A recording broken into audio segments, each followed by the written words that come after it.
Item ಯಾವುದೇ ಇರಲಿ try ಮಾಡಿ ಆಚಿ ಚಿಕನ್ ಮಸಾಲಾ. ಈ ಕರಾವಳಿ ಸಿನಿಮಾ ಗಲಾಟೆ ದೊಡ್ಡ ಮಟ್ಟದಲ್ಲಿ ತಾರಕಕ್ಕೇರಿದೆ. ಪ್ರಮುಖವಾಗಿ ಪ್ರಜ್ವಲ್ ದೇವರಾಜ್ ಅವರ ವಾಯ್ಸ್ ಡಬ್ ಆಗಲಿಲ್ಲ ಅವರ ಪಾತ್ರಕ್ಕೆ ಅನ್ನುವಂತಹ ವಿಚಾರಕ್ಕೆ ಸಂಬಂಧಪಟ್ಟಂತೆ ಅಸಮಾಧಾನ ಇತ್ತು. ಈಗ ಪೊಲೀಸ್ ಠಾಣೆ ಮೆಟ್ಟಿಲೇರಿದೆಯಂತೆ ಕರಾವಳಿ ಸಿನಿಮಾದ ಈ ಗಲಾಟೆ.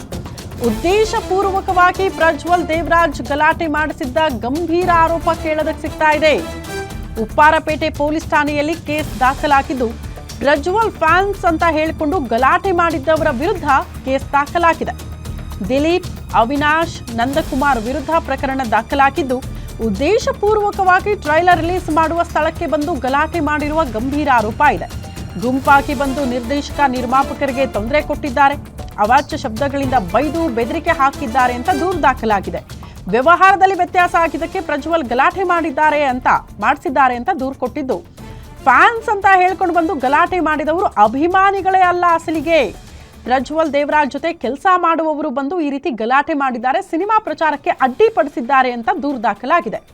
ಗಲಾಟೆ ಮಾಡಿದವರು ಕರಾವಳಿ ಸಿನಿಮಾದಲ್ಲೂ ಕೆಲಸ ಮಾಡಿಕೊಂಡಿದ್ರು.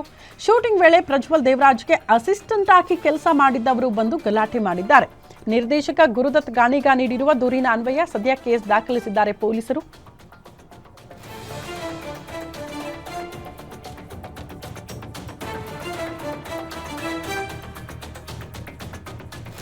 ಕರಾವಳಿ ಸಿನಿಮಾದ ಪ್ರಚಾರದ ಸಂದರ್ಭದಲ್ಲಿ ಪ್ರಜ್ವಲ್ ದೇವರಾಜ್ ಅವರ ಅಭಿಮಾನಿಗಳು ನುಗ್ಗಿ ನಿರ್ದೇಶಕ ನಿರ್ಮಾಪಕರಿಗೆ ಬೆದರಿಕೆ ಹಾಕಿರುವ ವಿಚಾರ ನಾವು ಗಮನಿಸಿದ್ವಿ. ಅದಕ್ಕೆ ಕಾರಣ ಪ್ರಜ್ವಲ್ ದೇವರಾಜ್ ಅವರು ಸಿನಿಮಾದಲ್ಲಿ ಇದ್ರೂ ಕೂಡ ಅವರ ವಾಯ್ಸ್ ಅನ್ನ ಯಾಕೆ ಅವ್ರ ಪಾತ್ರಕ್ಕೆ ಡಬ್ ಮಾಡಿಸಿಲ್ಲ ಅನ್ನುವಂಥ ಗಂಭೀರ ಆರೋಪ. ಈ ವಿಚಾರಕ್ಕೆ ಸಂಬಂಧಪಟ್ಟಂತೆ ನಮ್ಮ ನಟನನ್ನ ಕಡೆಗಣನೆ ಮಾಡಲಾಗ್ತಾ ಇದೆ ಅಂತ ಅಭಿಮಾನಿಗಳು ಅತಿ ದೊಡ್ಡ ಆಕ್ರೋಶ ವ್ಯಕ್ತಪಡಿಸಿ ಸಿನಿಮಾ ಪ್ರಚಾರಕ್ಕೆ ಅಡ್ಡಿಪಡಿಸಿದ್ರು. ಬಟ್ ಈಗ ಅಸಲಿಯತ್ತು ಏನಂತ ಅಂದ್ರೆ ನಿರ್ದೇಶಕರು ಹೇಳೋ ಪ್ರಕಾರ ಯಾರು ಬಂದು ಗಲಾಟೆ ಮಾಡಿದ್ರಲ್ಲ ಅವ್ರು ಯಾರು ಕೂಡ ಪ್ರಜ್ವಲ್ ದೇವರಾಜ್ ಅವರ ಅಭಿಮಾನಿಗಳು ಅಲ್ಲ, ಅವ್ರ ಜೊತೆ ಕೆಲಸ ಮಾಡ್ಕೊಂಡಿದ್ದವರು. ಬೇಕು ಅಂತ ಸಿನಿಮಾದ ಪ್ರಚಾರಕ್ಕೆ ಅಡ್ಡಿಪಡಿಸೋದಕ್ಕೆ ಈ ರೀತಿ ಪ್ರಯತ್ನಗಳಾಗಿದೆ. ಇದೆಲ್ಲವೂ ಕೂಡ ಉದ್ದೇಶಪೂರ್ವಕ ಅನ್ನುವಂಥ ವಿಚಾರವನ್ನ ಮುಂದೆ ಇಟ್ಕೊಂಡು ಸದ್ಯ ದೂರನ್ನ ದಾಖಲು ಮಾಡಿದ್ದಾರೆ. ದೂರು ಕೊಟ್ಟಿರುವ ಹಿನ್ನೆಲೆಯಲ್ಲಿ ಈಗ ಪೊಲೀಸರು ಕೂಡ ಮೋಸ್ಟ್ಲಿ ಕ್ರಮ ಕೈಗೊಳ್ತಾರ. ಯಾರು ಗಲಾಟೆ ಮಾಡಿದ್ರು, ಯಾರು ಬೆದರಿಕೆ ಹಾಕಿದ್ರಲ್ಲ ಅವರ ವಿರುದ್ಧ ಕ್ರಮ ಕೈಗೊಳ್ಳಬೇಕು ಅಂತ ದೂರಿನಲ್ಲಿ ಉಲ್ಲೇಖ ಮಾಡಿದ್ದಾರೆ.